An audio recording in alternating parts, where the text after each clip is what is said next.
Hello, everyone. Hope you had a nice lunch, and that was a really nice celebration for Maria. Next up, we have the Public Safety Communications Task Force update. We did a little bit of this last joint fiscal when we approved sort of the final release of some funds. But had some remaining questions, and they've returned to give us a more comprehensive presentation. You also have a memo in your packet from the Joint Fiscal Office with regards to that appropriation, just so folks have that context. Joint Fiscal won't testify unless folks need that. It's E.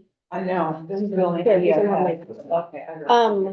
And I think with that, I'm gonna turn the microphone over to the department. And the floor is yours. Was thinking we would spend about 15 minutes on your presentation and then have time for questions, but try to get through the whole presentation first. Thank you. Great. And I know you deferred to the department, but I think our plan was for me to begin with the presentation. So if that works for you. Yes, let's say, I'm sorry, the task force. Perfect. Whatever Okay, works for great. you. Yeah, Great. Well, thank you. Good afternoon, everyone. And for the record, I'm Barbara Neal. I'm Executive Director of the Enhanced 911 Board and co-chair of the Public Safety Communications Task Force. And as I said, I'm the one that's going to kick things off today and get through the presentation. But I'd like to point out that I'm also joined by the co-chair of the task force, Deputy Commissioner Dan Batesy from Public Safety. Also, the Commissioner of Public Safety, Jennifer Morrison, is here with us. And the Director of Administration and Finance from DPS, Rick Hallenbeck. And I'm sure that each of them will have additional things to add to the conversation as we go along. So let me get my screen shared here properly. All right. Everybody see that okay? Yeah, thank you. Okay. We have an agenda slide. These are the topics we'd like to cover today. I will mention that there is a good deal of content on the slides that will follow, much of which I'm going to breeze through initially.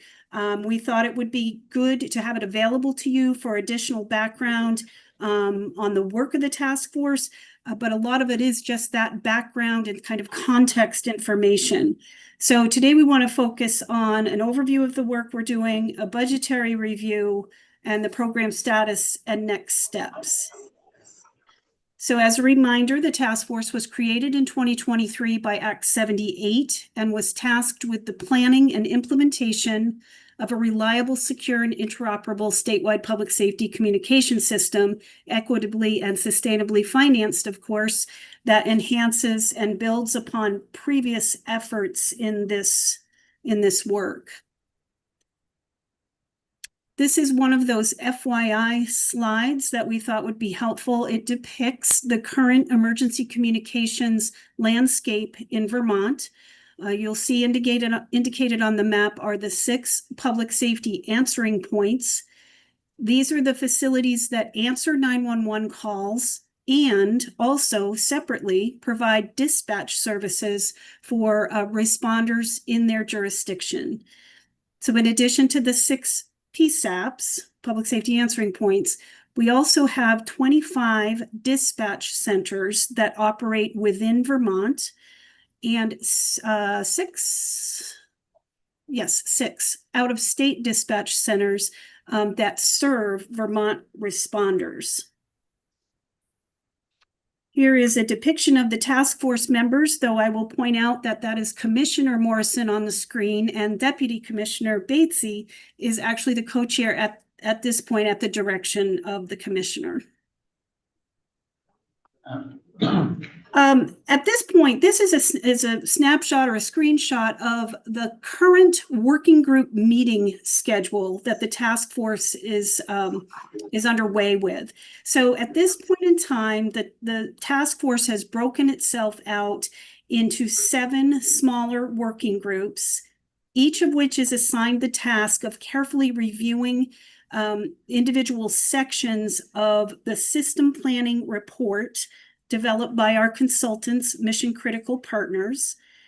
The working groups will be providing initial recommendations to the task force as a whole, who will then develop a final set of recommendations for the next legislative session. As you can see from the slide, hopefully it's big enough that the topics or the sections of the report that are being looked at in depth are mechanisms for organic and inorganic approaches to regionalization, governance, technology and shared systems-based regionalization, policy and operations-based regionalization, physical or facilities-based regionalization options, funding and cost sharing, and then an overall timeline. And as you're looking at the schedule, you can see the various groups that have completed their work and presented to the task force.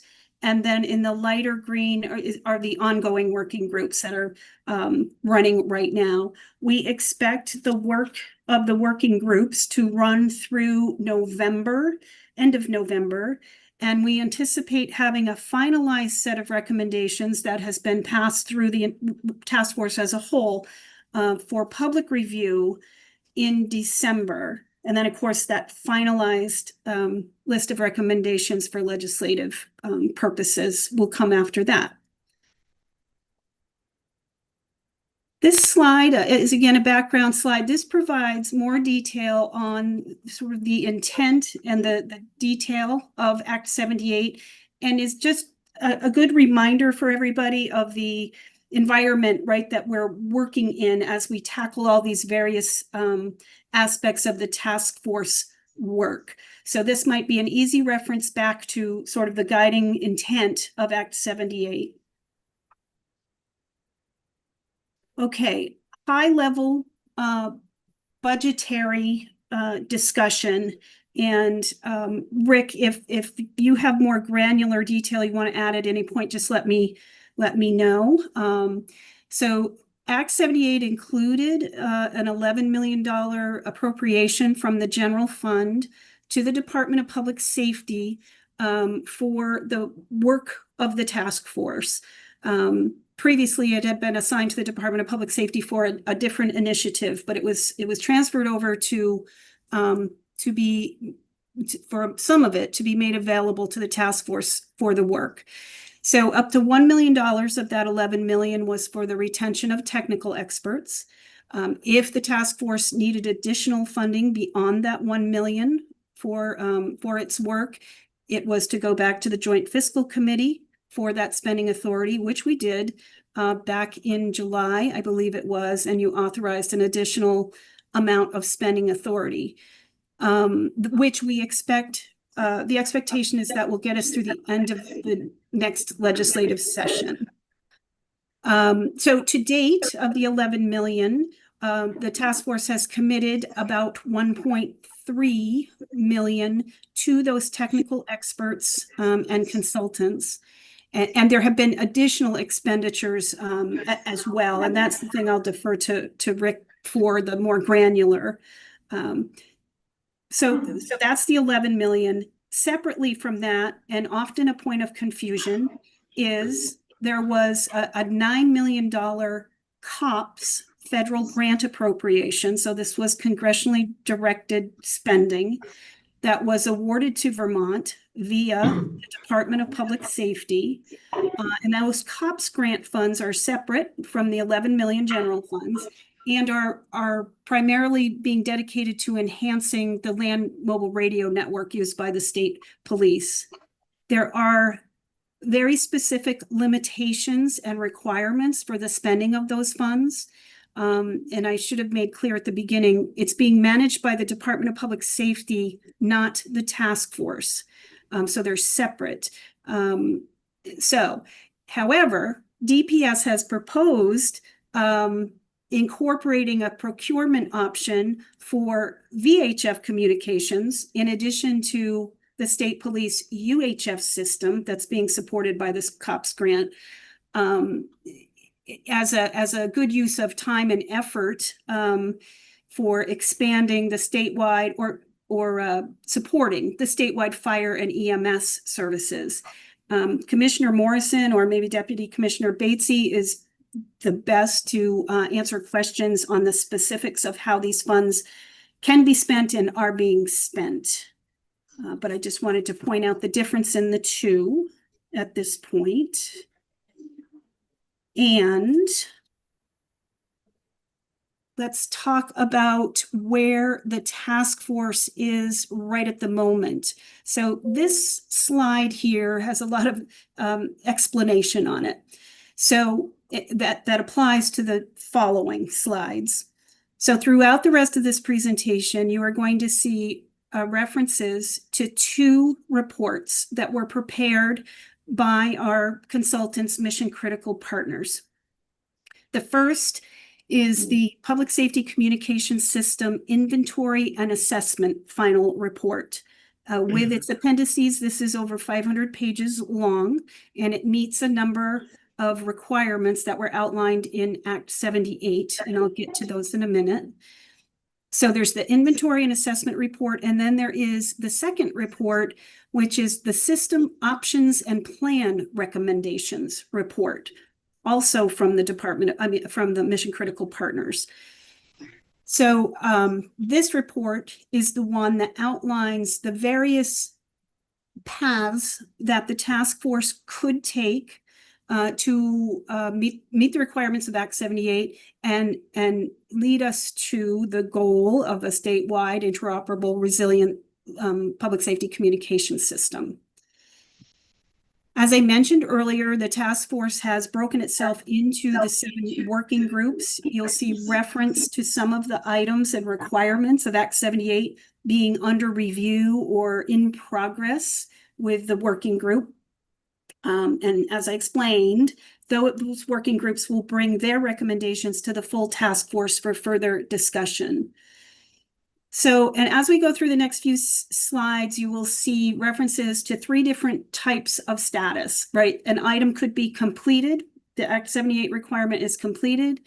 And in that case, we will direct you to the location in the appropriate or the relevant report where you can find and read how that requirement was met. We also have an in progress status, which means the requirement is either under review by a 3-member working group or a future working group is about to conduct a review of that section. And under review is typically having been reviewed by a working group and recommendations presented to the task force, or it's an item that came up independently in the discussions in a work group. So that's the background. This is kind of your legend to how to navigate the next few slides should you need it as you're going through this. So here we have I think what it is you were asking for when we met previously, which was an accounting, essentially step by step, of all the requirements of Act 78 and how they were addressed and where that information could be found. So looking at this chart, which continues on for 3 more slides, you will see in the first column a reference to the section of Act 78, the page number and the section of the requirement. Next column all over gives you the narrative, the wording of the requirement. The third column tells you what report the work is contained in, and then the fourth column is the status, whether it's completed, in progress, or under review. So, for example, if you were to find the section in Act 78 on page 144, 8E1A, which is an inventory of all existing dispatch infrastructure and equipment, you will find that information in the inventory and assessment report. And I forgot to mention that on the previous slide, we provided a link to each of these reports for you, so you're sure you're looking at the correct one.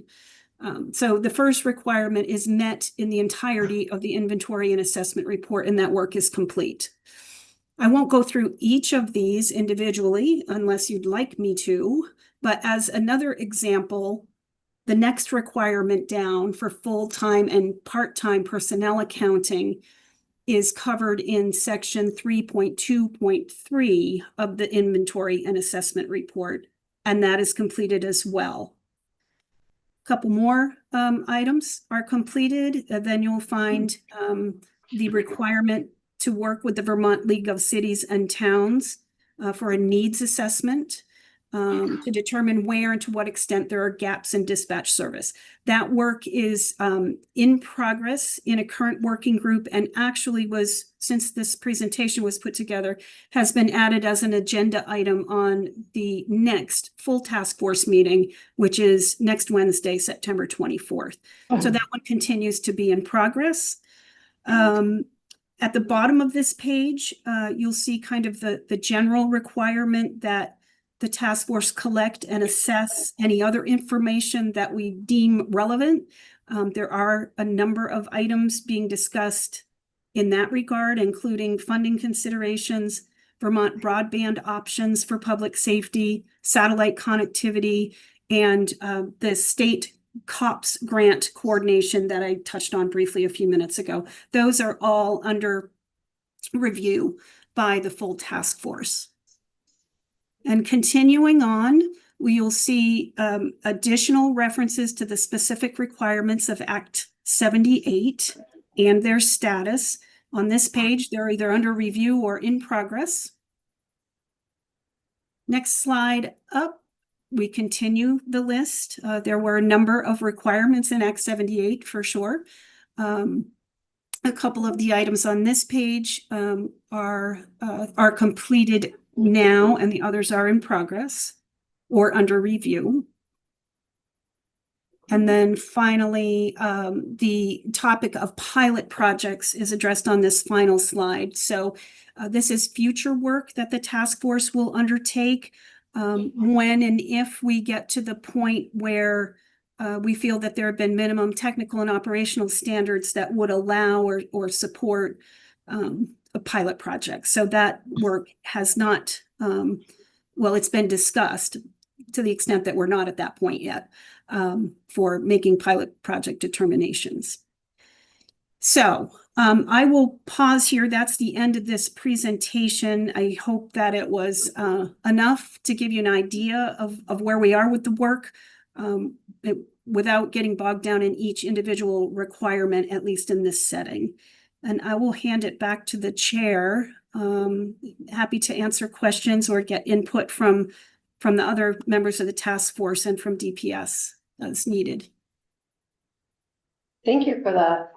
Yes, Representative Harris. Barb, thanks for the overview. Did you say earlier that you expect to have, other than the future work, a full report by December prior to the session? We expect to have a full list of recommendations. The format of those recommendations, I don't think we've determined just yet, but the task force expects to have the final recommendations assembled, and yes, they'll be presented to you. I'm hesitating a bit because we want to add a period of public review for about a couple weeks in December. So my expectation is they would be presented to you at or very near the beginning of the legislative session. I don't know, Dan, do you have other recollection on that? Okay. All right. Is it fair? I mean, I know when we talked earlier, there are some things that probably will be wide agreement on in terms of, you know, certain standard protocol that should be carried on across the board. But the other part of it, which is a little trickier politically, is if you look at your inventory of dispatch and PSAPs, I mean, it's quite extensive. And probably all of us would agree that it could be done more efficiently with fewer centers. However, that's where it gets politically very tricky. Do you think senators or centers? Centers. You would never say. He might say that. Sorry. Well, I'm sorry. that was my some first people one, here are so. very sensitive. Would you have a recommendation, understanding that it may be hard for us to reach consensus on how that looks going forward? My guess is we could do it for less money than we're spending now, but then it always becomes a pay. But, will your recommendations have anything in that regard? Well, that is the work actually, at least partially of one of the working groups that I'm on, the Tier 1 physical or facilities-based regionalization. And that very topic was discussed this morning as to where the cost savings could exist, if they exist. We don't have a final recommendation yet to bring to the task force, but the question is certainly under discussion and up for discussion. So I would expect to see some type of recommendation related to that in the complete set that the task force, considers and develops. Thank you. I just want to offer, I think you said that you were expecting recommendations might come early in the session. I think particularly in the second half of the biennium, it's really hard to receive a recommendation that late even. Okay. I think that's even past our drafting deadlines. So, at least on the House side, I don't know when you're, okay, in both chambers. So, What is the drafting deadline for you? I definitely don't, December. December first, but a committee bills can be different. but December 1st for individual members. So, and we can we can send you some more details of that, but I just wanted to, generally receiving information once the session starts means that no one can catch up on the digging that they would need to do in order to really understand something. Okay, that's really good information. I appreciate that. And we will put that in the mix of our discussion on timeline for pulling all this information together. Thank you. Thanks. And then my other question is, I think I'm just like having an after lunch daft moment, but there's where'd it go? Is the future working group the name of a working group, or is it a working group that will exist in the future?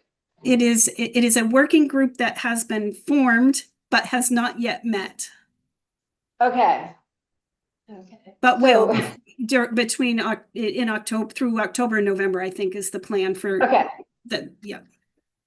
and it's called the future working group. It should be the funding working group. I'm sorry. Let me Okay. just double check, make sure we. So on the last, I'm sorry, excuse me. It should be the funding and cost sharing working group, right, Dan? That's correct. Okay. I was just going to add while you're talking about that, the reason that work group has not yet started is because we felt like we needed to have other work done first in order to talk about how to pay for what we're recommending. So it's not we didn't put that aside and just sort of put it on the shelf. There's a purpose for the delay behind that. I think that makes perfect sense. Can you identify yourself for the record, though? Oh, apologies. Dan Batesy, Deputy Commissioner, Public Safety, Co-Chair of the Task Force. Thank you. Thanks for joining us. Okay, so it is a working group that exists and is going to start their work soon. Okay, thank you. Appreciate that. If you want to update the presentation with the name of the working group, we can repost a more different version just in case someone else looks at this presentation. Thanks. Okay. On the point, I did not see this report posted. I don't know if you received a copy. Yeah, there's. This record. Public safety communications and task force program status and execution. System planning. Okay. You see it, sorry. But on the issue of when we're going to get the recommendations, just to note, which I think task force is fully aware of, we have dispatch centers applying for grant money to make updates to their dispatch system like Capital ST here in this area that are not going to be integrated because they're kind of going ahead on their own, the way I see it, because it's taken a while.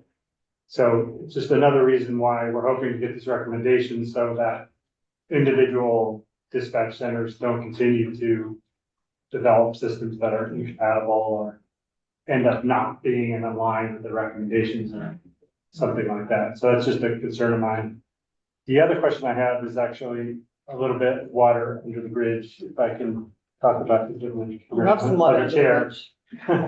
Which is because we did run out of time at the last meeting. And one thing I want to just clear up is the language, just to make sure we're drafting legislative language in the future correctly. Because the way I understood it, that the task force, if they needed more money, they were going to come and ask for permission for more money for the work. But what we heard at the last joint fiscal committee meeting was we'd already spent this additional money. So we were kind of in a situation where I thought we had to approve it because you had contractors and expenses that need to be paid. I don't know if that was just a misunderstanding of the task force or we didn't draft the language tightly enough. I just didn't hear from, the presentation last time, why the money was spent before it received the information from the committee. That makes sense? It does, and I'm not the best to answer. I think it was a timing situation. Rick, I see you took your microphone off. Do you have something you can add here? Sure, happy to add to that. I'm Rick Hollenbeck. I'm the Director of Finance and Administration at Public Safety. To clarify, we hadn't actually spent the money yet. We had some contractual obligations, so we did contract for a little bit more. Between spending and contracting, we did go past obligating over that $1 million that we had available to us. But we hadn't actually spent past that. But our projections right now remain just about right on for the $517,000 that was approved. So it shows that we'll be pretty close to zero at the end of state fiscal year 26 with current funding. I'm sorry, but to me, it feels like creating a liability and spending are essentially the same thing for the purposes of the senator's question. Yeah. Because what would you have done had we not approved it?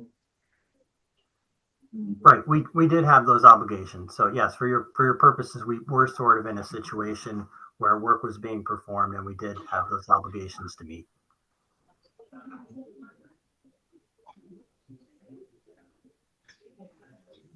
It seems to me that I'm bringing it up because it's happened a couple times in my short tenure in the Senate where we ask a part of the state government to do something which we think is pretty specific, and I think it's pretty specific here that says you shall not spend or obligate the funds until you get authority, but you did something different. So I just want to note that, and we did approve spending, so there's nothing to do about it now, but I didn't get a chance to bring that up. So I'm noting it now. Thank you. I'm hearing what you're saying. I think we'll be mindful of that moving forward for sure.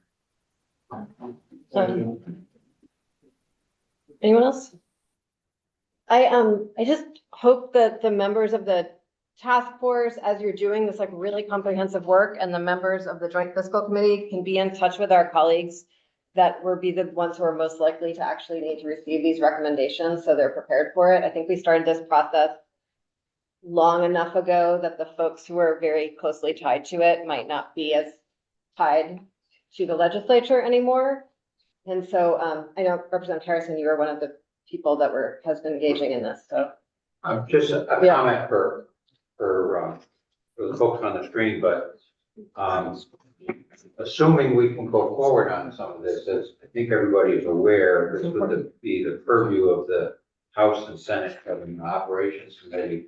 And what might be productive is once you have your recommendations, in December, or even as they're being developed, to have a meeting with either the full committees, or, you know, an update, online, or at least the leadership of the two committees, because they're the ones that are gonna have to, take it and run with it, in the limited time frame we have next session.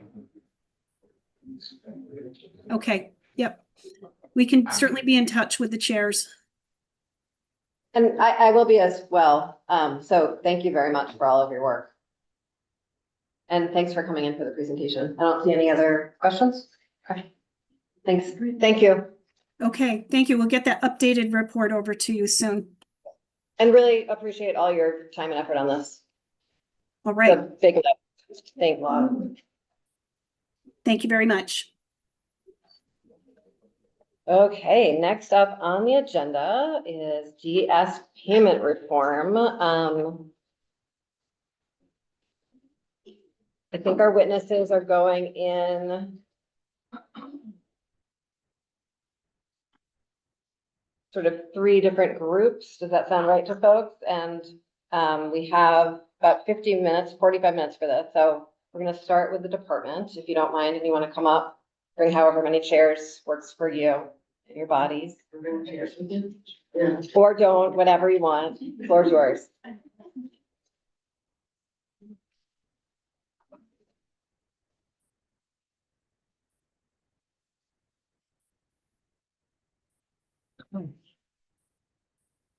And then we also, folks have a fiscal note or an issue brief, I'm sorry, from the joint fiscal office, but the joint fiscal office is not listed as a witness.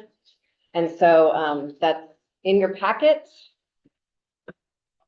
Nolan is here if people have questions, but he's only going to come up if folks tell me they want that. Okay, floor is yours. Thank you. Thank you. Good afternoon. I'm Dr. Jill Bowen, the Commissioner for the Department of Disabilities, Aging and Independent Living, Dale. And I thank you for the opportunity to address the Joint Fiscal Committee on Payment Reform Progress. With me today are our subject matter experts, Jennifer Garabedian, who is the Director of the Developmental Disability Services Division in Dale, Jessica Bernard, who is the Deputy Director of Payment Reform, Dylan Frazier, who is the Medicaid Policy Deputy Director. I want to acknowledge as well the providers who are present, as well as the council and the Green Mountain Self Advocates. We have submitted our written progress report to the committee. I just want to highlight a few items. The planning for payment reform and conflict of interest compliance has been 10 years in the making. It's a thoughtful process that was supported through a contract with an experienced consultant. The process was highly collaborative across a vast array of Vermont stakeholders. It represented a full range of interested parties. There have been extensive and very regular engagements and collaborations. They're ongoing. They have been ongoing for years. They continue to be ongoing. Early implementation and stabilization period post October 1st, which is our go live date, will continue to be an engagement period. Payment reform was initially going to roll out prior to conflict of interest compliance, but was pushed back as work continued with provider agencies over a 5-year period of reporting practice improvement. COI mitigation, this is just an important statement to make, is that conflict of interest mitigation requires payment reform to be in place to be compliant. If it had gone first, that would have been fine and they could have gone into separate. But now that we are at COI compliance deadline, we need to also have payment reform go live. The plan is not one that is easy to understand. I think you probably all agree with that. It is nuanced, in part because it grew out of the input provided by collaborators. It contains, for example, several different flexibility factors designed to address provider need to maintain flexibility for addressing on the ground issues that arise. And it's a service-driven model, but upfront money was required and requested to help with operations and designed to match historic service utilization for each agency. State standardized rates are a necessary part of the conflict-free system, and they were carefully designed through a comprehensive process informed by a provider rate study, inclusive of a review of Department of Labor information at state, regional, and national levels for comparisons. Most will see about the same or higher revenues through this model. Other factors that are part of the model, such as the exceptions process, which you've heard quite a bit about, were developed to retain an individualized approach for review and approval of services for needs that were extraordinary or outside the typical range of supports. There are many other aspects of this complex but highly responsive model that will be advantageous as it unfolds. There have been ups and downs during this transformation, for sure. We have received feedback and we have worked to close gaps that have been brought to our attention, for example, around communications. The division meets weekly with case management organizations to prepare and ensure readiness for the 10-1 go live. These case management organizations are on track for readiness and compliance, and all 3,716 individuals served are enrolled. There will be challenges as we go forward, for sure. And for those challenges that we have anticipated, we have created buffers. For those we will encounter as we move forward, we have built in regular opportunities for adjustments. I want to thank the many stakeholders, the people we serve, and the designated agencies and specialized service agencies who provide these essential services for their partnership in developing this model, for their hard work in making the necessary transitions. I want to thank the legislature for the support and the feedback, which has always been welcome and has been integrated into our planning. We recognize that the system currently in place serves Vermonters well. And as we move forward and move toward a conflict-free model and a standardized and transparent payment model, we look forward to many years of continuing to serve Vermonters well. We look forward to continuous improvement efforts to track, identify gaps, address those gaps, and identify best practices and celebrate our successes together. Thank you, and we are happy to answer any questions from the. Representative Wood, do you have a question? Sure, anybody else doesn't want to go first? We're all. Lead the way. Thank you, Commissioner, and all the rest. Thank you for the detailed report and update and all the appendices that went with it and all. So I guess a couple of things that I just want to highlight. So, you know, oftentimes in human services and in other places too, we talk about one-stop shopping, you know, it's like, so you can get, you know, go to one place, get your needs met, you know, be able to do it all in one. And from a consumer perspective, you know, we had that, you know, and, you know, it had its pluses and minuses. And, you know, I'm just trying to figure out how from the direct impact for individuals applying for services or receiving services that now we'll have to deal with 3, potentially 4 different organizations. And how will you be tracking, how will Dale be measuring the consumer impact? You know, so I guess I would say pre and post, you know, any kind of major change like this should have some way of measuring how is implementation impacting the people who are being served or trying to be served. It's really good question. Yeah. Yeah, I'm happy to use that a little bit.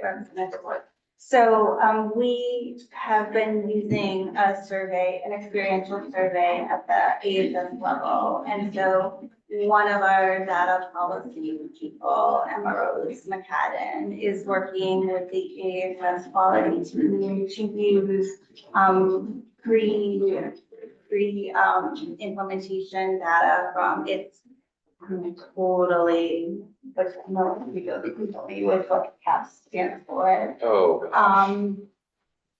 CAP. I'm not gonna be able to come up with the caps. Anyway, it's an experiential survey that approximately 400 individuals participated in. And so we have access to the raw data to understand people's level of satisfaction, through the implementation. It will be, it's run every year, every 2 years. It's run on a periodicity. And so MROs will continue to follow along with this data and be able to measure satisfaction post implementation. So we'll use that information to measure exactly what you're talking about. We also are looking to re-implement the national core indicators.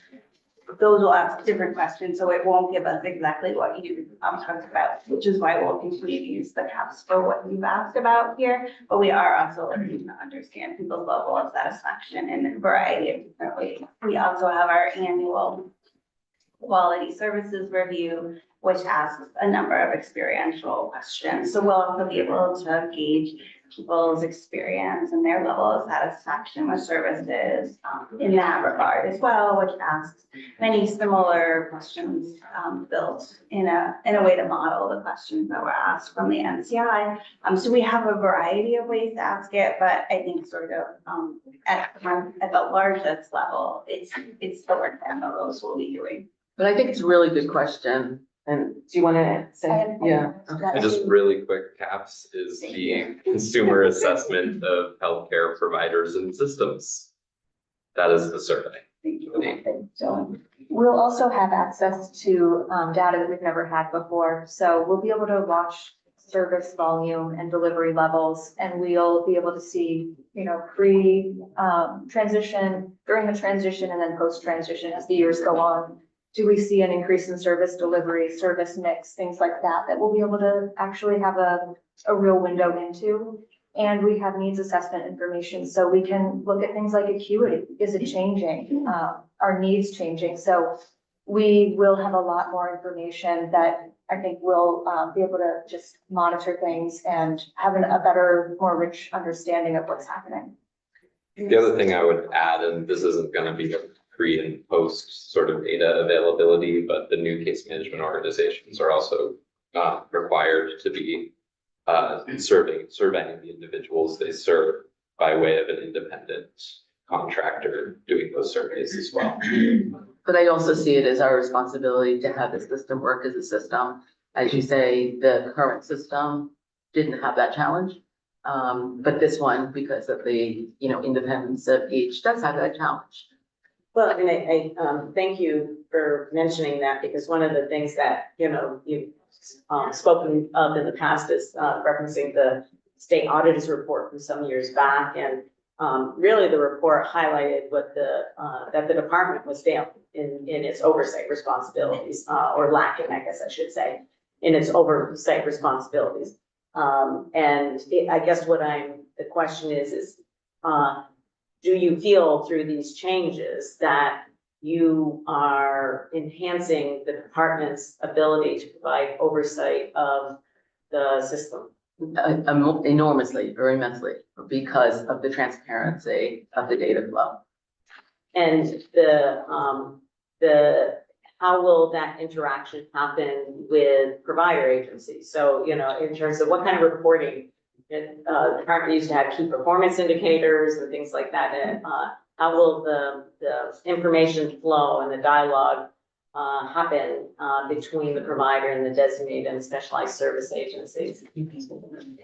Yeah, so with the addition of encounter data reporting, we certainly have opportunities to share that data back and forth and talk about sort of how reflective it is of the quantity of services provided. Again, we have our quality services review to talk about the quality of the services provided. We have added value-based purchasing or value-based performance to our provider agreements. And we work in partnership with our provider organizations to determine what what we want those metrics to be, what are meaningful. We've been moving in a direction to develop increasingly valuable measures. And we'll be starting the process to set those outcomes for state fiscal year 27. So really excited to be moving into this new world where we're going to have additional data available. We look to align that and wherever possible, obviously, with data and measures that are collected from a federal lens, because certainly we're not looking to duplicate, but I really want it to be valuable outcomes that have meaning in people's lives. So we have been looking to add in wherever possible places to be measuring those sort of things to increase our oversight and ability. And we have additional data analysts. This is not data that we're gonna sit in a closed room and work with. It's gonna be data that is that needs to be shared. Yeah. You know, aggregate where necessary, individual where appropriate. So I guess in follow-up to that in terms of data and monitoring is that, you know, with the, you know, some dramatic changes that are happening, both individuals and at the provider level, as well as the department level. What is the financial monitoring by the department? What financial monitoring will the department be doing in relationship to, you know, cash flow of organizations, ability to pay their bills, ability to, the impact on their days of cash on hand, all of these kinds of things, because you're changing the flow of funds, when that occurs, when adjustments to that occur, and the reducing, in some cases, the flexibility of organizations to manage within an overall budget. So I'm just, you know, a little bit concerned, honestly, about the ability of the department to be able to be really on top of that, because, you know, we have, you know, by statute, a designated provider system. It's not like, you know, some other provider is going to step in and do the work. Yeah, I mean, there's a couple of things. First, currently, we look at the cash flow on hand as reported by the providers annually. So we have some sense of what their cash flow is in terms of days. And most have more than 3 weeks worth of days, and some have quite a bit more. We do have an outlier here and there. The important piece of it, I think, to your point, is the in real time monitoring. And so the monthly reports and the quarterly adjustments are going to be key to making sure that we can adjust where needed if there's underutilization or overutilization and there's a cash flow issue.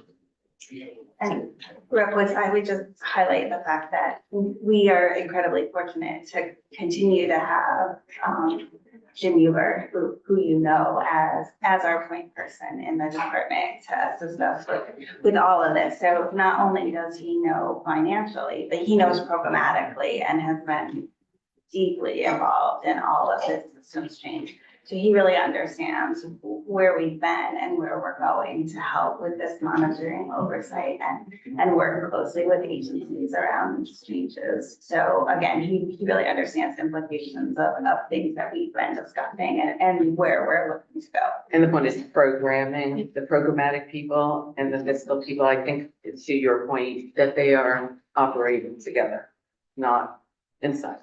Yeah. I have a question, then I think we need to move on to our next witnesses.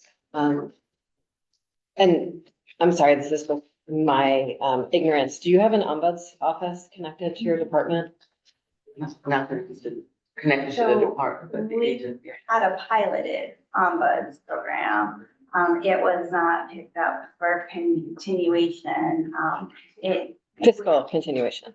It was not, not fiscally continued. Or the budget. Thank you. Funded, Okay. yeah, thank you. And so then in that case, if, in the exceptions process, if you don't grant an exception and a party still thinks they need an exception, what's the process for that?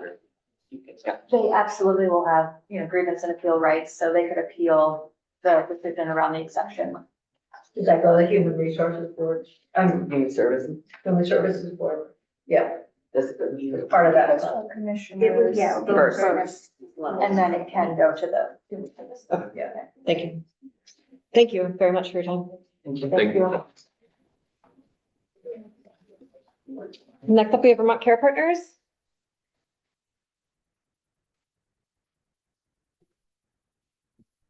Can we have one of those chairs back? Oh, okay, can you get an editor to do that? There we go. Thank you.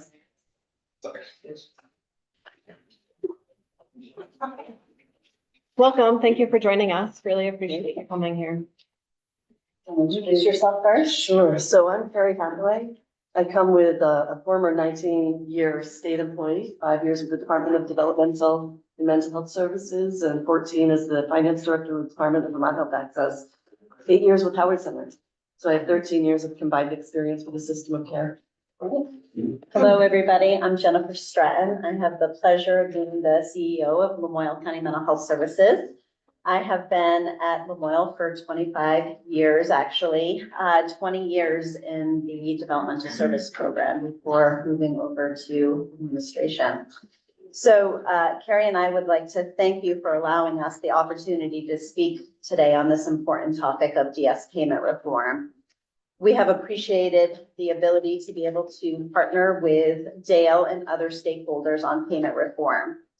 We as a system fully support payment reform, but it is essential that we have adequate time and resources to prepare appropriately.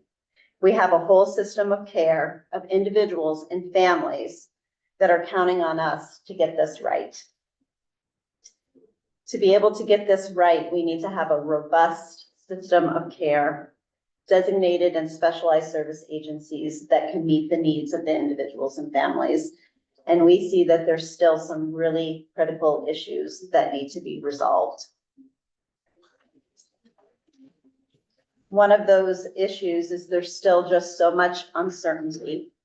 We're going to be starting, as Commissioner Bowen said, on October 1st. That's 2 weeks away. We have individuals who don't even have their budgets yet. At my organization, we have 6% of the individuals that we provide services to that haven't even received their assessment.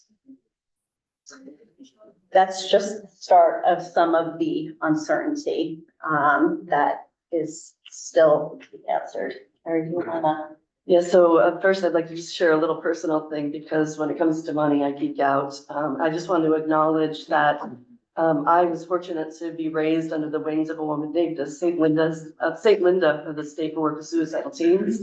I was raised to understand that the first and foremost focus needs to be the care and consideration of the clients to ensure that they survive and thrive in our communities. So when I get into numbers and I talk about worrying about money and agencies, it truly is with the lens of caring about the people that we serve. I have been hired in the state government way back when because the auditor accounts found the department under scrutiny for lack of subrecipient monitoring of over-designated agencies. Agencies were going bankrupt. It was my job to put in an oversight process to educate the administration and ultimately the legislature on the importance of the partnership between the departments and the agencies to ensure that our clients are successful.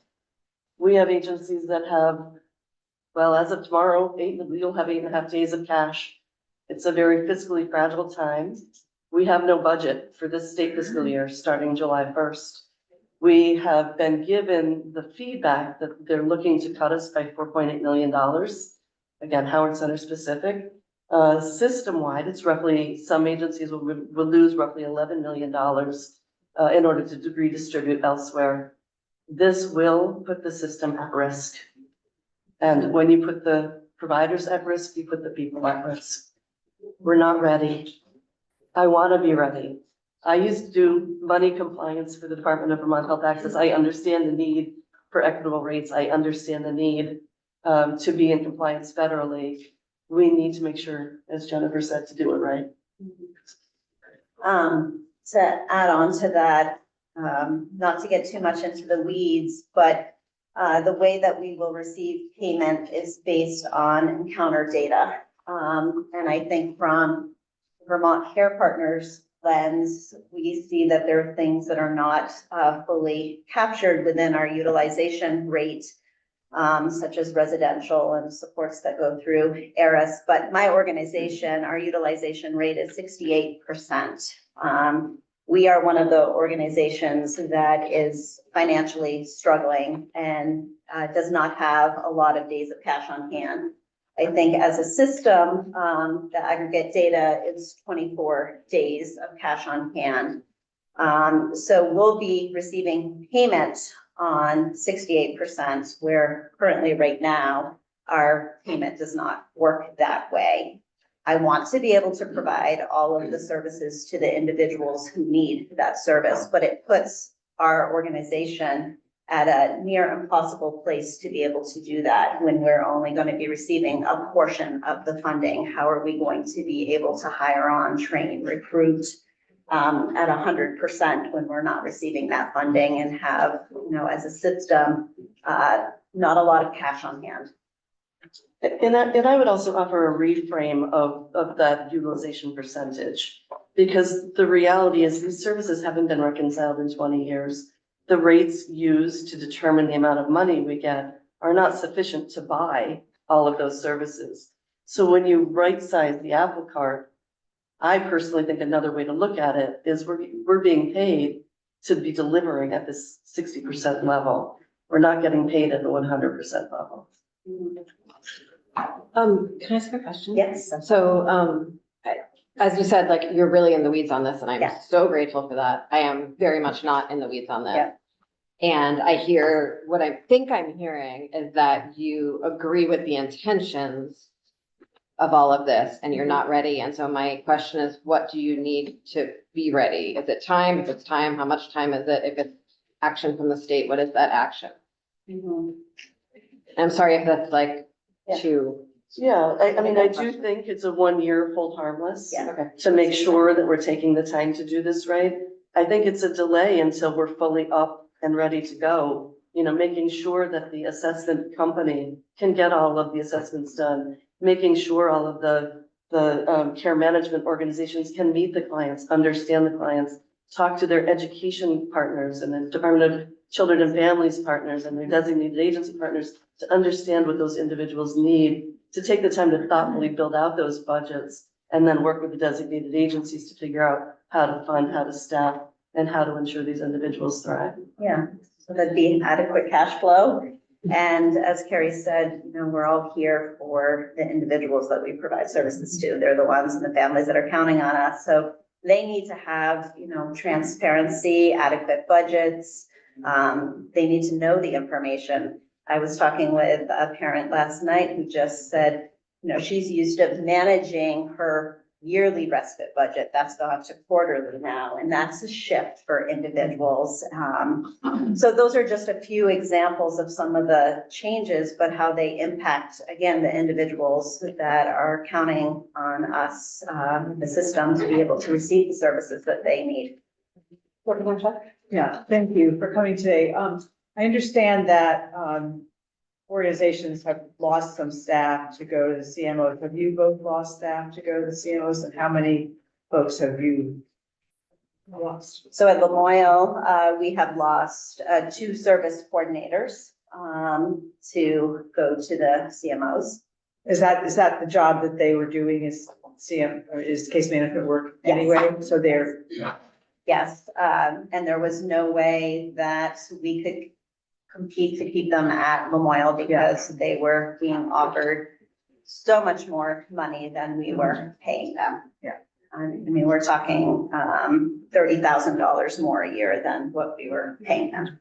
And Howard Center's lost 20, mostly in our senior management or management roles.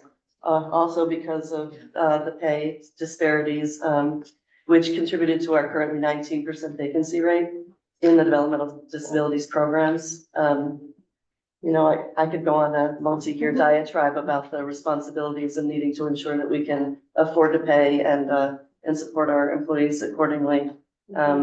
we're in a risky spot right now. And that 3 and 20 is around the scale of your separate organizations.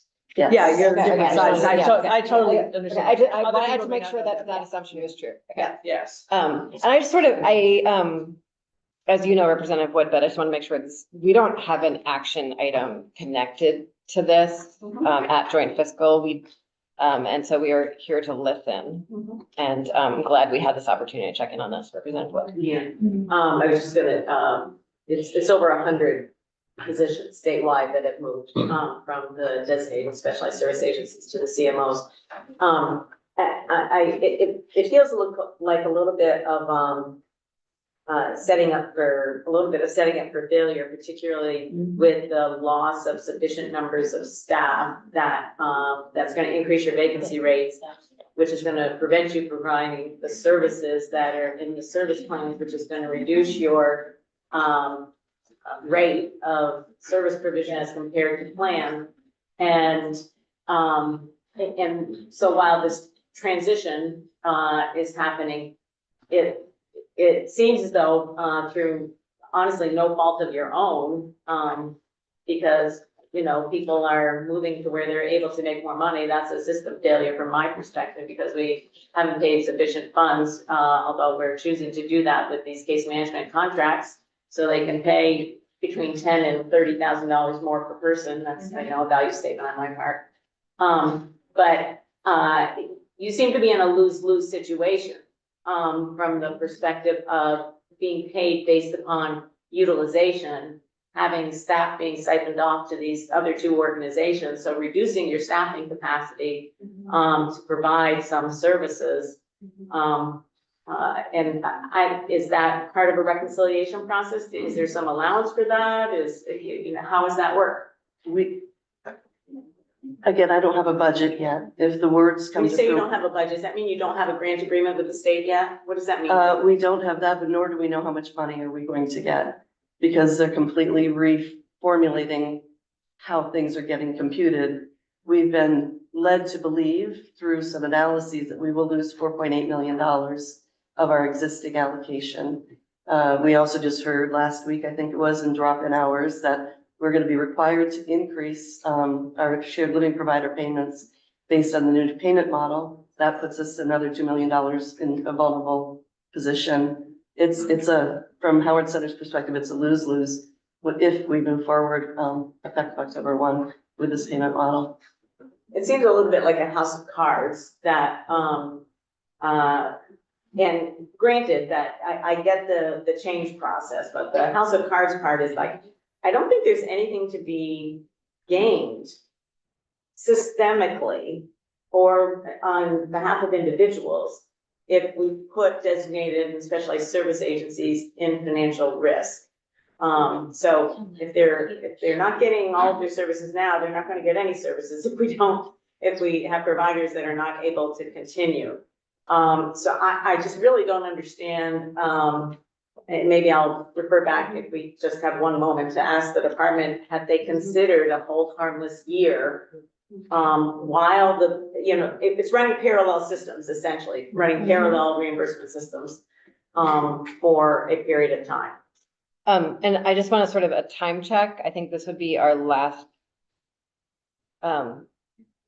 Do you have any other questions for the witnesses that we've? I will say no. Okay. I'm getting answers. Thank you very much for your time. Thank you. We're going to do that question to our previous witnesses and then have the last 10 minutes for our final witness, the Developmental Disabilities Council. You don't all need to come. You can, whatever works for you. I don't, it's fine. So the residential piece will be paid at 100%, so it's not part of the utilization factor. So I do want to make sure that people hear that piece of it. So shared living provider stipend, if those are increased, would be also the rate that we're paying the agencies increased as well.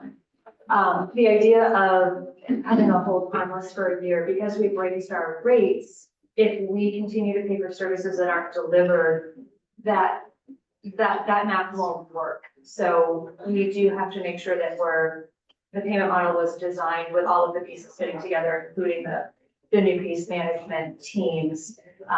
So the idea of being able to kind of run two parallel fiscal, or budgeting processes wouldn't work because we have a new grade system that most of the rates are higher than what the average is that we're paying to each of our agencies, which they differ a little bit. So we, wouldn't be able to necessarily do two different things at the same time, but we did, to that point, we did, and I'm not sure if everyone has seen the memo, but we have a transition memo that went out at the end of August for this quarter, so October, November, December, that's coming up for the transitional period. We are going to keep everybody's services as is, so that if they have more time to meet with their case manager, they have more time to talk about their budget, they will have more time to make sure that if they need an exception, there's time to have it reviewed, so that they can go through that process. So all services that people are currently getting will be held at the same level, the same service mix through the end of December. Because we do know that people are concerned, and we want to make sure that people can do this in a slower, more thoughtful way. We aren't just kind of flipping a switch on October 1st. There are many things we can speak to, but a lot of it is written in the report. We specifically bounced out responses that in there and with some graphs to see how people are going to be doing. As a whole, the system's going to do quite well. At least 10 of the providers are projected to do as well or better, some quite a bit better in the new system, because it's all about the amount of services provided. For those who are looking at possible losses, we've been working individually with them. We will continue to work individually with them and to track how they're doing and to be able to adjust where needed. And the other piece of it is that rate increase matched to percentages was precisely to prevent the system from destabilizing. So it was meant to be able to bring a similar type of flow. So we don't anticipate a collapse of the agency system. We have built the ability to. Not a question, Okay. just a comment. I think $30,000 more in pay is concerning. For years, we've heard from our local designated agencies that they hire someone that want to stay there, want to work, but if they go to the state or the school system, almost anywhere else, then it was $3,000 to $5,000 more. $30,000 more is a lot more. I want to make sure if we lose Lamoille, we have small rural agencies. If we lose them, there isn't an alternative in a reasonable area. And yeah, we're always in a tight budget crunch. And I think we really need to watch that salary level, because We appreciate that and, have really tried to address that in some of our planning. But I do want to just say for the record that we did not pay the case management entities more to do that. They have an efficient model that allowed them to decide how they were going to provide for the salaries. So that is a challenge. And that's why we signed our careers in caring. And for several of the agencies, they are now in a very good place with staffing. So it's Thank very- you. Thanks. So next up, we're gonna hear from Developmental Disabilities Council.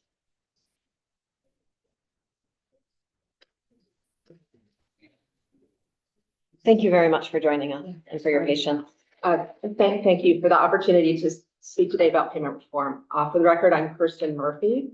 I'm the Executive Director of the Vermont Developmental Disabilities Council, and I'm joined here today by my colleague Susan Aronoff, our policy analyst, and by Max Barrows, the Outreach Director for Green Mountain Self Advocates, who helps keep me honest and listening always to the voice of people receiving services. I myself am a family member. My quick disclosure that I make anytime I testify: the council is a public board established and funded by federal law, and 60% of our members are Vermonters with intellectual and developmental disabilities, or family caregivers. And while we sit administratively at the Agency of Human Services, we have a unique set of assurances that allow us to engage in advocacy and systems change work independent from the typical type of approval process at the Agency of Human Services. So today I'm speaking on behalf of my council and the Vermonters that they represent, who are people receiving the services we're talking about. Quickly for background, the DD Council has supported and actively advanced the conflict-free case management and payment reform since 2014. It is in Nolan's report that we believe it is in the best interest of its self-advocates and family members, even though it is very challenging. I also just want to say that it is not my place to navigate the difference of opinion between provider agencies and the state. I don't see the numbers that they are able to see. I was asked today, even though we are great supporters of the concepts of payment reform, cost-based accounting, greater transparency, independent case management, I was asked to think about potential problems. So I'm going to bring two up today. Self-advocates and family members want their hours filled. Period. Hard stop. That's what they need their system to do. So Dale's report indicates that the statewide rates at which designated and specialized service agencies fulfill these hours for non-residential services, separate, in state fiscal year 24 was 55%. That means that collectively across the state, X hours were said to be needed by these folks in services, and 55% of those hours are being fulfilled. A reasonable goal is around 80. It's never going to be 100% because people go on vacation and other things happen. Furthermore, there are 5 agencies below the statewide rate of 55. One agency was only able to fill 38% of the hours that its service recipients had been assessed. And it was a rigorous assessment process. It is not lightly given that an individual should have a certain amount of hours of support in the community. That same table also shows that rates vary widely across the state, from 38% on the low end to 85% on the high end. That's a 47-point spread. So that is not really an indicator that we are moving in the direction that we want to be moving, which is having greater consistency across the DS system. And the director of the DS division has said in open meetings that state fiscal year 25 is roughly on track to have similar data. This is not acceptable. Now context is really important, and agencies would be the first to tell you that's not the full picture. They provide 100% of residential services, absolutely true.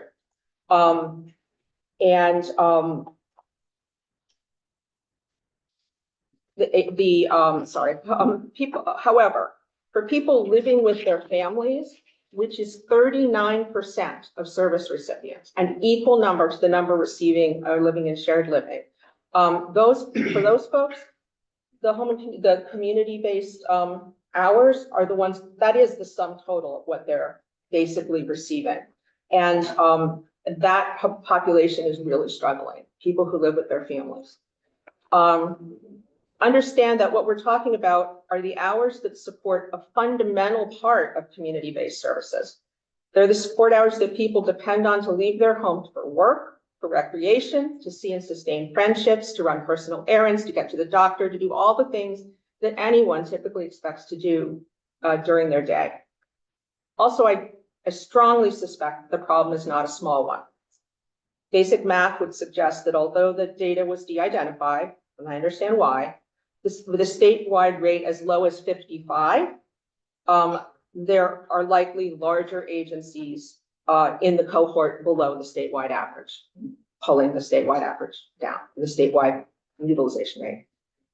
This means that this problem is likely impacting a lot of people in developmental disability services. And it's not surprising that a survey by an organized group of families last spring found that 18% of those families surveyed said that their adult son or daughter was receiving none, 0% of the hours that they had been rigorously assessed to need to live a basic life. Now, I am not talking about this to blame agencies. Workforce challenges are real and they represent forces beyond the easy control of providers. However, a state system that cannot reasonably meet the needs that the state itself has determined to be necessary, that system is not a quality system. That is a broken system. And it is ultimately the state's responsibility in partnership with all of us, with agencies, lawmakers, advocates, to fix that system. The individuals and families that the DD Council speaks with daily tell us that they do not want to delay changes to the DS system because they hope that conflict of interest free case management, independent case management, and a new payment structure that pays fair cost-based rates will give us new ways to see what is broken and to fix it. So the DD Council asked the state and the legislature to monitor utilization rates very carefully, with an eye toward using all the tools that are at your disposal, rate setting, budgeting. And if this continues to have unacceptable low outcomes and wide disparities across the state, we really need our lawmakers to fix that. Second problem, self-advocates and family caregivers want quality services provided by well-trained staff. It's important that the state guard against an unintended consequence of payment reform. If fulfilling more hours is the path to a higher prospective payment from the state, agencies may be driven to cut corners when it comes to hiring practices. And this would be deeply problematic and even potentially life-threatening. So I think Representative Wood leaned, appropriately into the need for continued attention to quality assurance. With budgetary support from the legislature and leadership from House Human Services, the division has been able to enhance and improve quality assurance, and that needs to continue. What the state has not yet supported is a return to using the national core indicators, which the commissioner spoke about very briefly. National core indicators is a set of metrics used widely across the United States to assess whether the services delivered to people with intellectual and developmental disabilities are having a meaningful, positive impact. It's not a chart review or a cursory survey or checklist of compliance indicators. You need those things too. But NCI is a thoughtful, structured conversation with a randomly selected set of service participants. NCI asks questions like, do you have friends who are not staff and family members? Can you see your friends when you want to? Are you able to contact your case manager when you need to do that? Does your service plan include the things that are important to you? Can you get to places when you want to do something outside of your home? These are not trivial questions.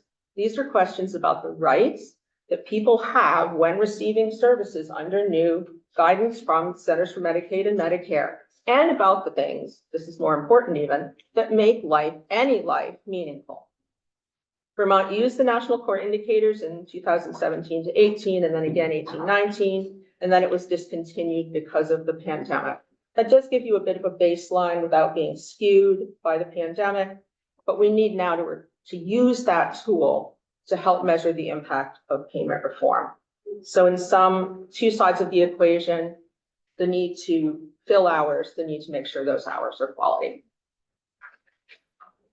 Thank you. I'm happy to take questions if that's needed. Otherwise, I have to go run and chair a committee that you guys created. So. Thank you very much.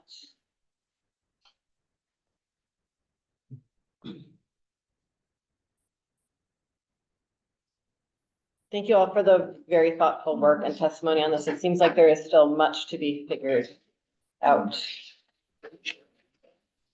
Anyone, are you? No, I I think that people know that both in Senator Lyons and in my committee in the upcoming session, we'll be continuing to monitor this very closely about the impact on individuals and families who receive services, staff, service providers, and community at large. Frankly, it's a big undertaking, and as I said before, I honestly don't feel like the department has sufficient staff to undertake it and do it in the way that this kind of system change requires. But they're doing the best they can with what they have, and but I don't think we should kid ourselves. There will be unintended consequences, and nobody spoke of the individuals who actually will be receiving fewer services. There will be budget cuts for some people, and that's we didn't talk about that.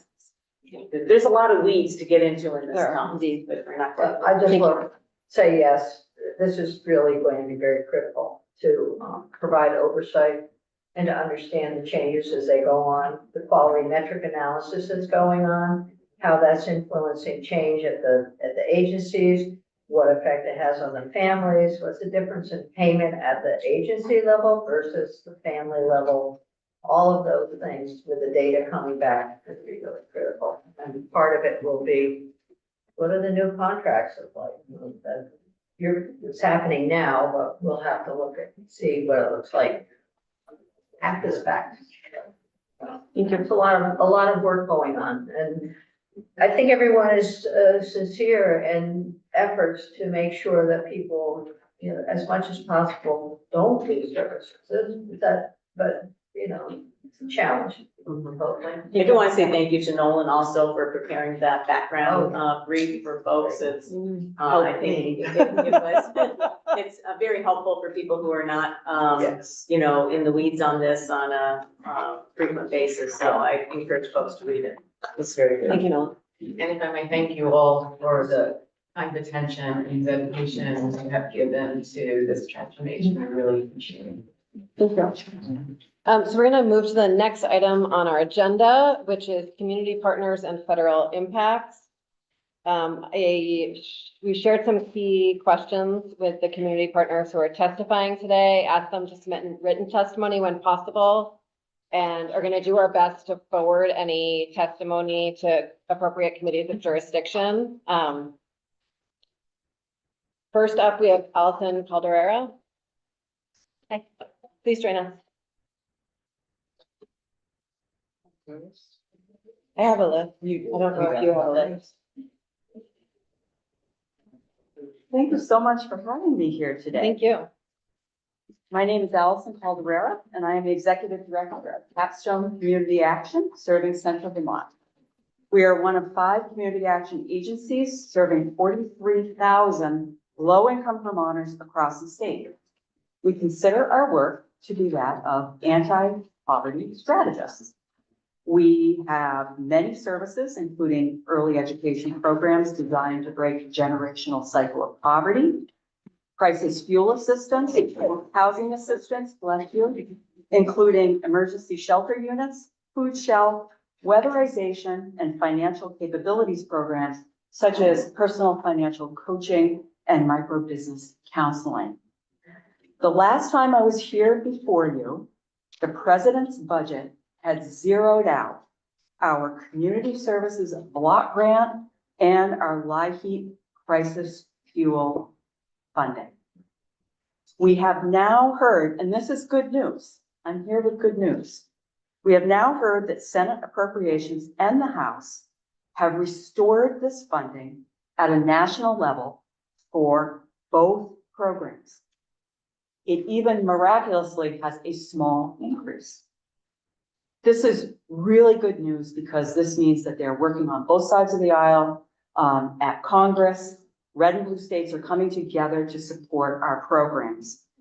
However, and this is a big however, we have a very long road before we know that these funds are stable and in our hands.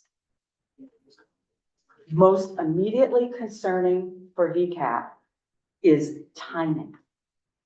It is highly unlikely that we will know anything definitive about approval for either CSBG or LIHEAP by the time the budget year begins October 1st. That's coming right upon us.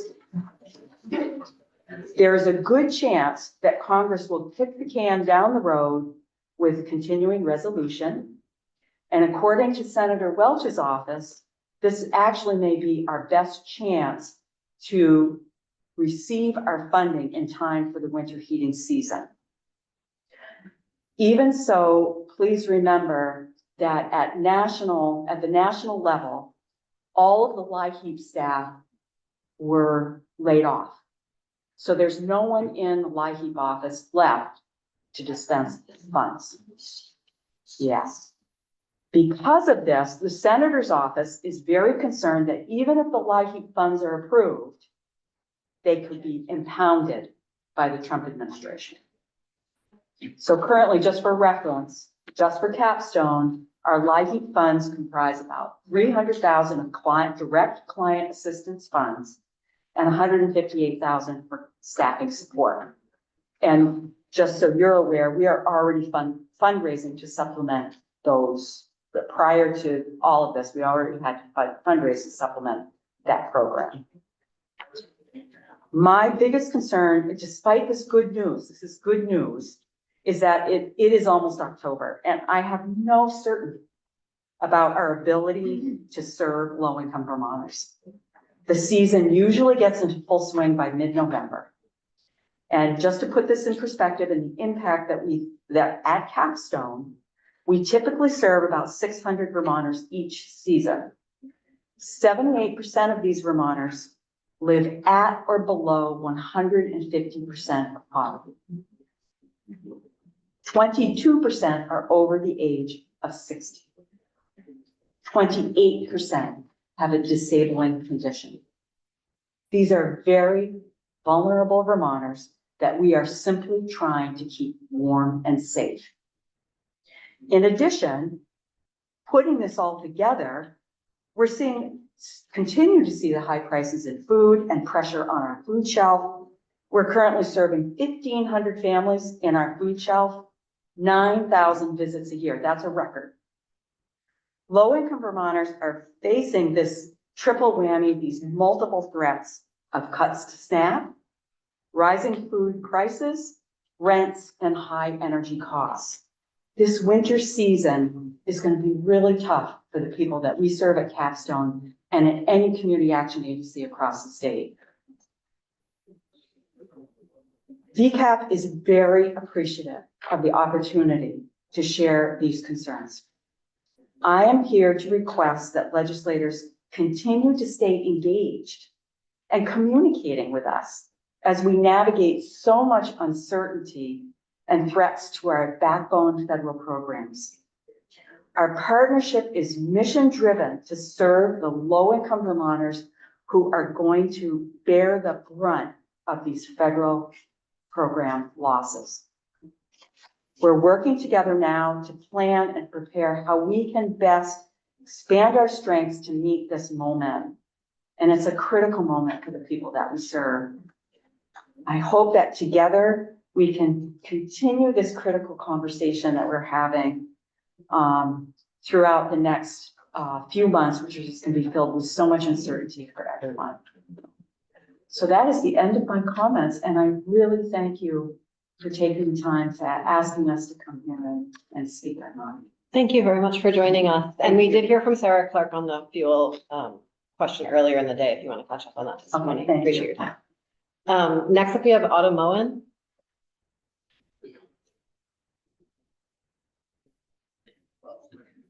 Hi, Otto. I'm muted. Hi there. Sorry, thought I was in a different order, but I'm ready now. Can you hear me? I was heard that you had a time crunch, which is why I moved you I up the did. order. Thank you so Okay. much. I appreciate that. That's great. Okay. Well, good afternoon, members of the committee, and thank you so much for taking the time to hear about these deeply concerning impacts that recent federal policy changes will have on our communities. As I said, my name is Autumn Moen. I live in Burlington and I work at Hunger Free Vermont.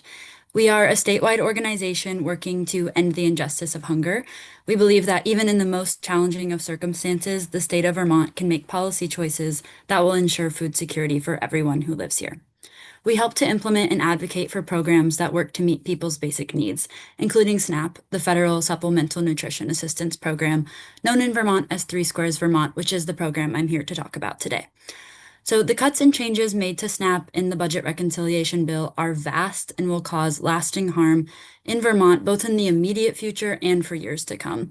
I provided an informational sheet along with my testimony that goes over each of these cuts and changes in greater detail.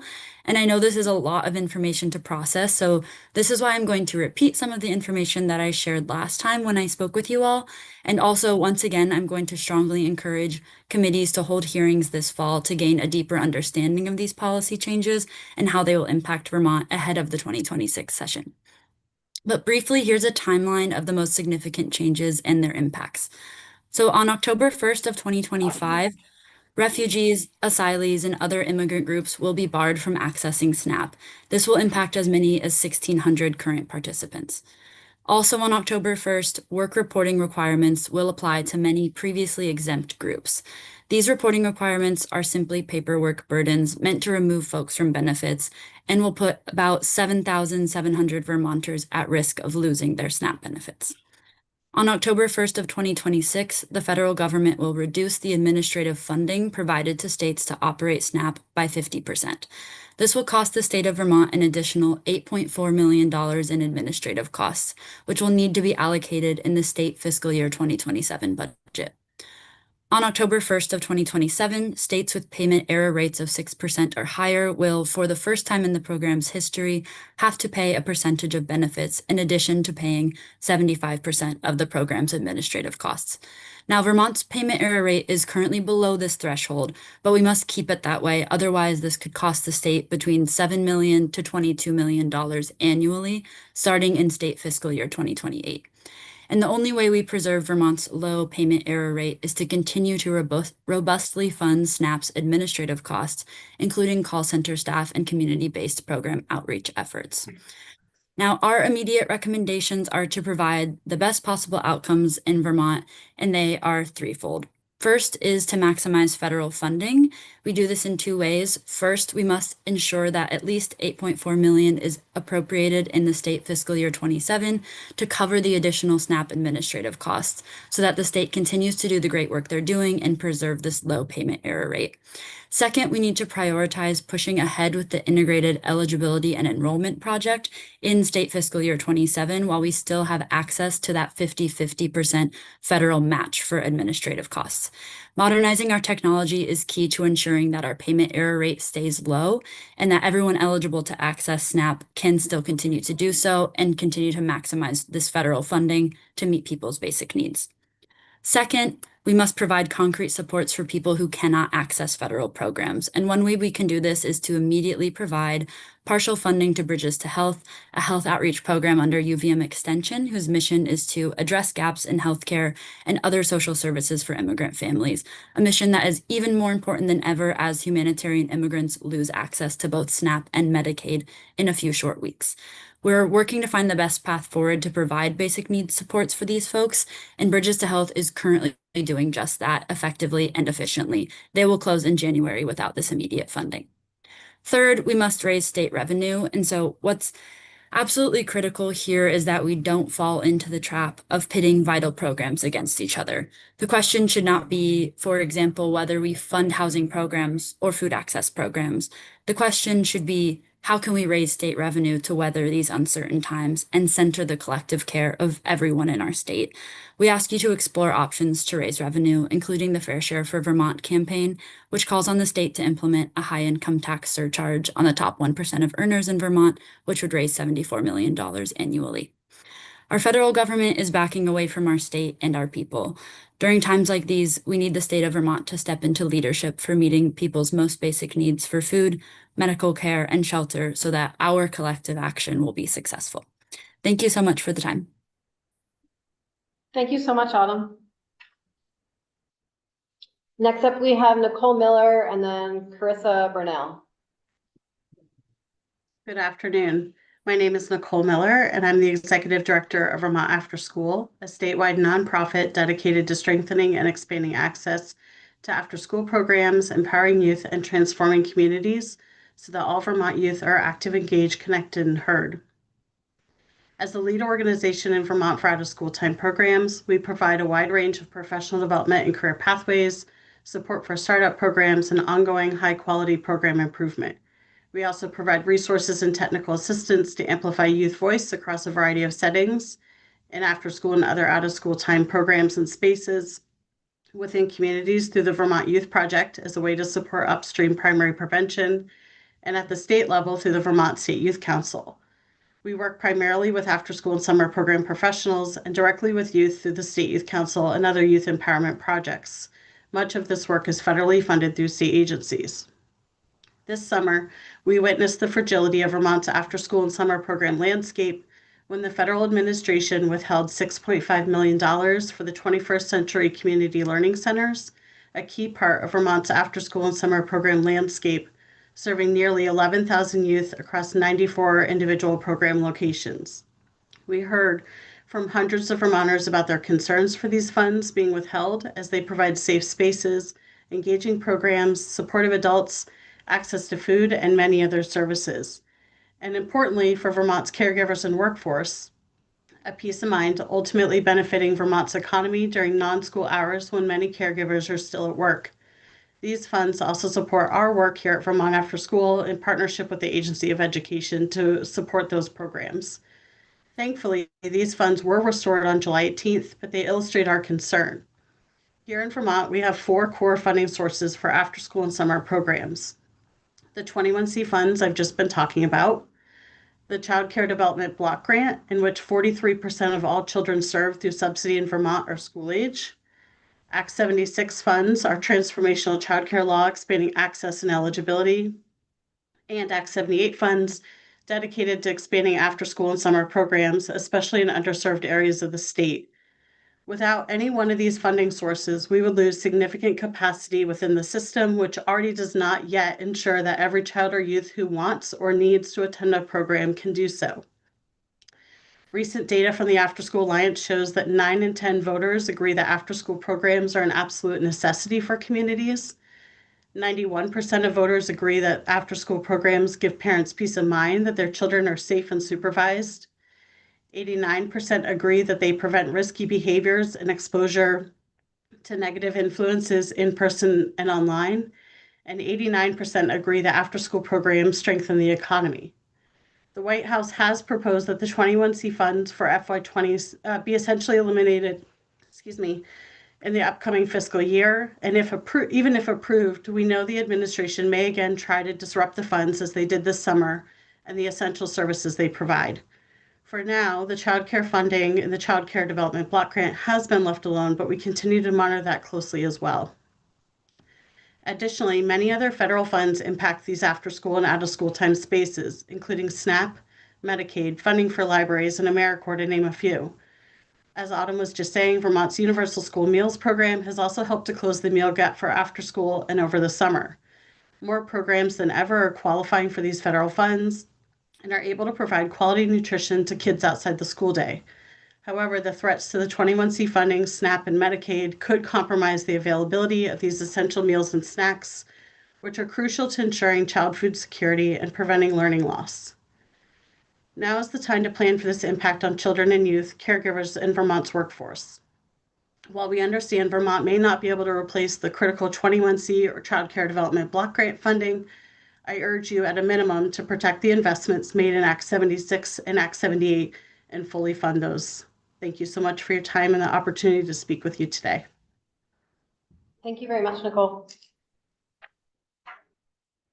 Carissa Brunel and then Carrie Staler. Hi, Carissa. We can see you. I don't know if you can see us. I can, yes. I was just trying to hit all of the appropriate buttons. Thank you so much for the opportunity to testify today and for additionally your interest in what's happening both in our communities and in our organizations as the impacts of the federal decisions play out for us. I'm Carissa Burnell, the co-executive director of the Rutland Parent Child Center, and I'm here today speaking on behalf of the Vermont Parent Child Center Network. The mission of the Vermont Parent Child Center Network is to provide children, youth, and families with strength-based, holistic, and collaborative services across Vermont, with a focus on early education and preventative services. The 15 centers located across the state are service hubs for families with young children, an actual place in the community where families are always welcome and can get the support they need, regardless of income or family circumstances. We work hard to build trust with these families so they feel safe coming to us no matter what's happening in their households. We know that this strong bond of trust will become even more important as the federal impacts shred the safety net and make it more difficult to get all children off to a great start in life.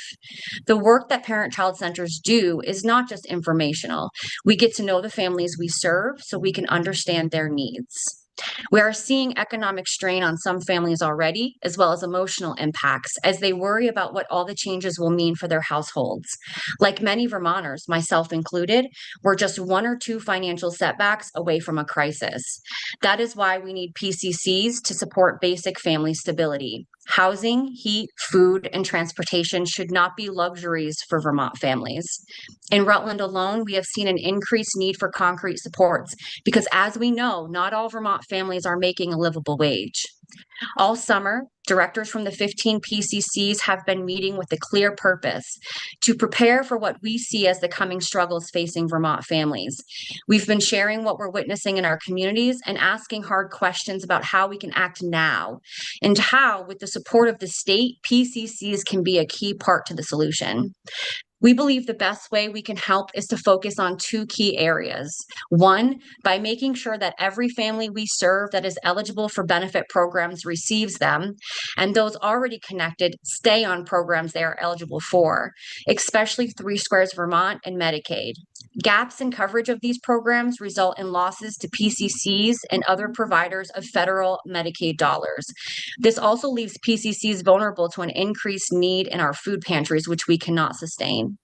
Secondly, to make sure that all families receive help through concrete supports, keeping them above water and preventing an unexpected monetary issue from causing a family irreversible harm.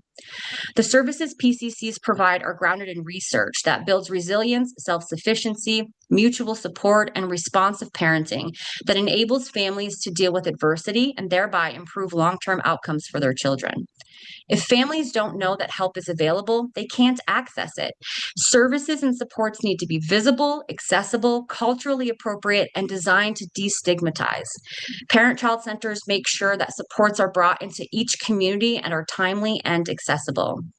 In order to do these things, we will need an additional base funding of $1.8 million from the state for our PCC integrated grant. But what we will be asking for is not meant to replace what we may be losing from federal funding or to solve every problem that the federal actions create. It's simply to support PCCs doing the work that our statute outlines for families with young children in Vermont. We need to continue to strengthen families so they can weather the times ahead. When families are vulnerable, they need trust in order to access resources. And that's where PCCs excel as family resource centers, rooted in multiple communities across the state.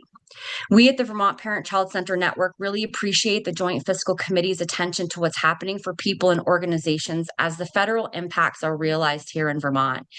However, we would like to request that additional policy committees hearings be held before the legislative session begins so that PCCs can work alongside you to build solutions that make sense for the best outcomes for our Vermont families.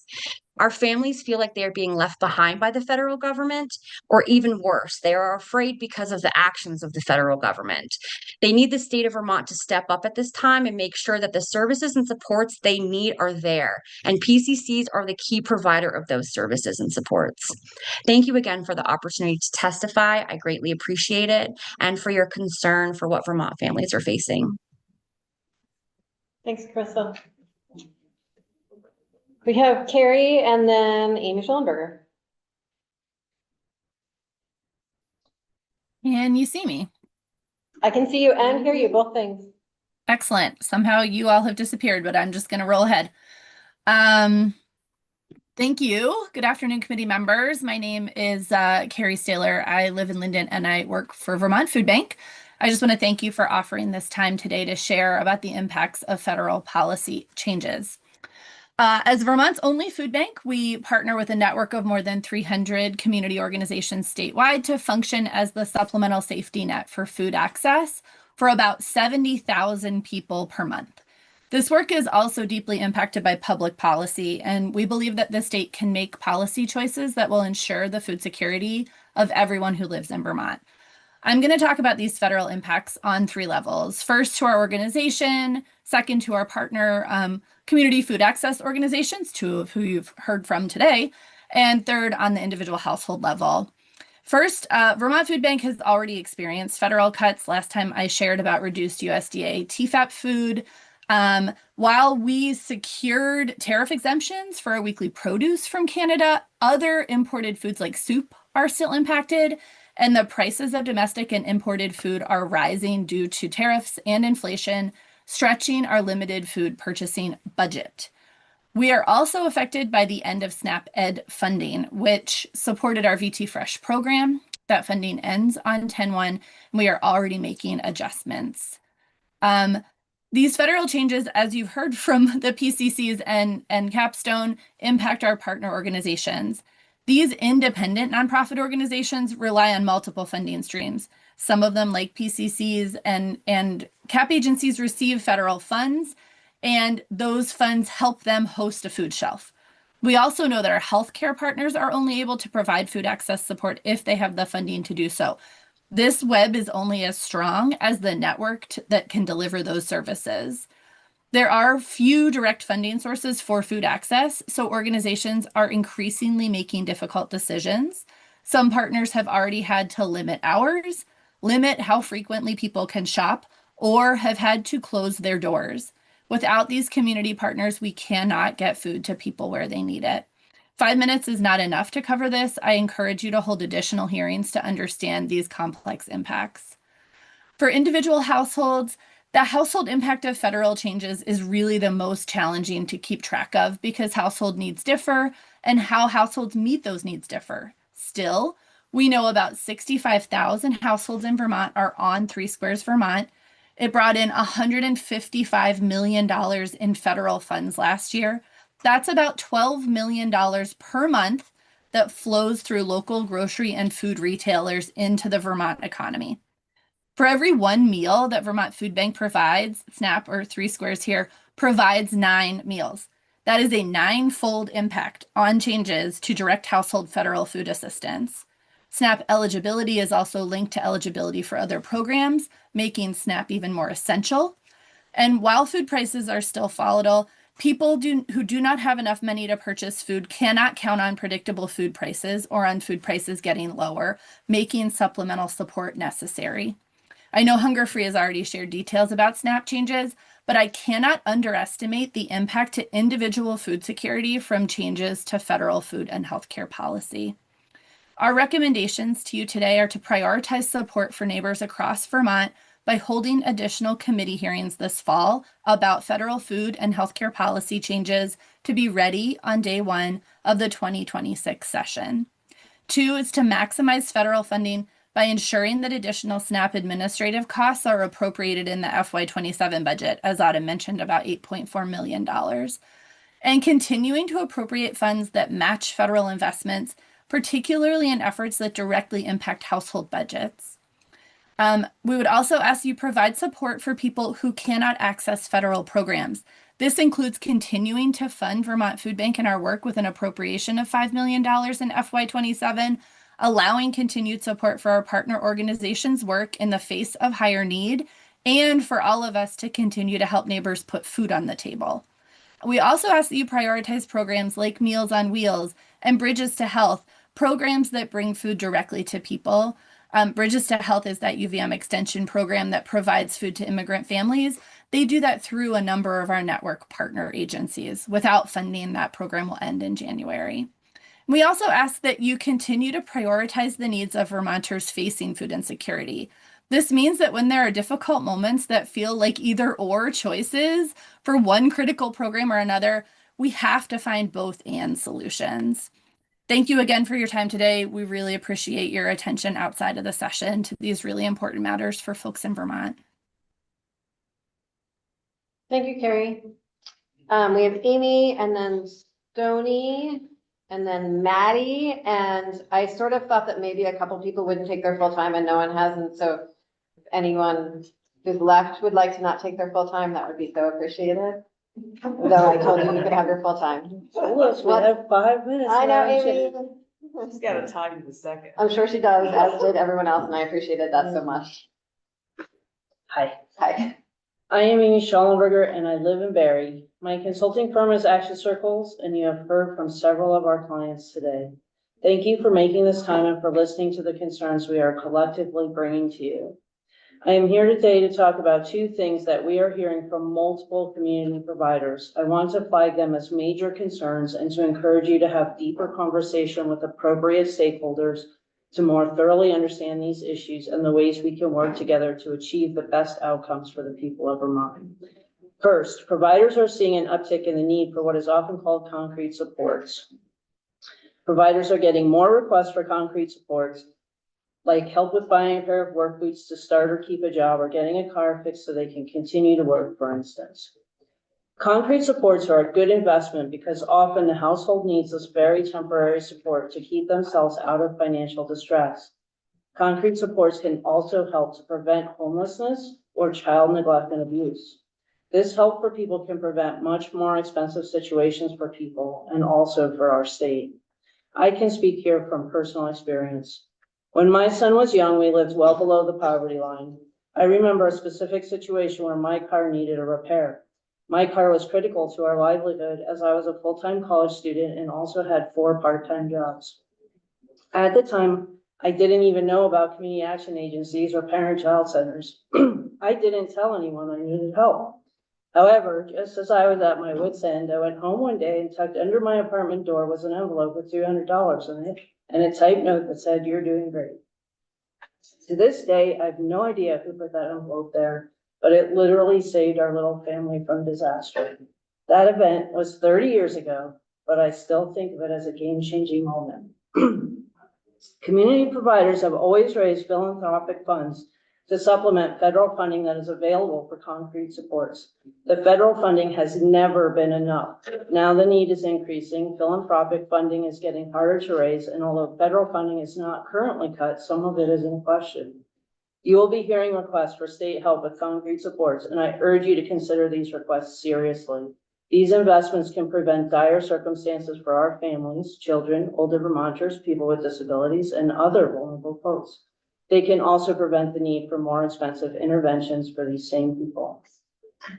The second issue you heard about is the new paperwork requirements for SNAP and Medicaid, which could result in thousands of people unnecessarily losing these benefits. Of course, people are harmed directly when they lose these benefits, although there are expensive consequences also to our state. The apparent goal of the new requirements is to have people fall off of the benefits. This reduction in the number of people is how the federal government will save money. Vermont has, for as long as I have worked on budget issues, and maybe as long as Maria has, had a principle of maximizing federal funding. Keeping eligible people on their federal benefit programs is one way the state can continue to adhere to that smart financial principle. If we are going to collectively commit to this goal, the state will have to invest some funding, but a relatively small investment could have a significant return to save the state money in both the short and long term. Community providers will be asking the state to help them ensure that all of their clientele have access to benefit navigators to help them with the new requirements. Ideally, the state of Vermont would also actively and strongly commit to ensuring that every eligible person stays on these federal programs with a variety of strategies. This effort will require all hands on deck so that we absolutely minimize the loss of SNAP and Medicaid benefits and dollars in Vermont. What I have heard from providers is that they are ready and willing to work with the legislature and the administration to build out the strategies that will bring dignity, accessibility, and success to this challenge. I will admit I'm only beginning to understand how Medicaid works and all the issues around SNAP. Another strategy of the federal government in this moment seems to be to make things as complex as possible so that it is difficult to navigate. Thus, we are collectively urging the legislature to hold committee hearings before January, in case you didn't hear that, to begin to unravel this knot of information and to work with community providers and other stakeholders to build our Vermont strategy for navigating the rough waters ahead of us. Thank you so much for your attention and consideration of these issues. Thank you very much. Stoney and then Maddie. I think we don't have Stony. Ah, perfect for the calendar. And I'm sorry to not hear from Stoney. Maddie, you are last up. Well, I'm also sorry that you're not going to get a chance to hear from Stoney there, one of our members. Can you hear me okay? Yes, welcome. We Okay. can both see and hear you. Wonderful, thank you. My name is Maddie Kempner. I live in Cambridge and I work for the Northeast Organic Farming Association of Vermont. I want to really thank you for taking the time to hear from all of us today.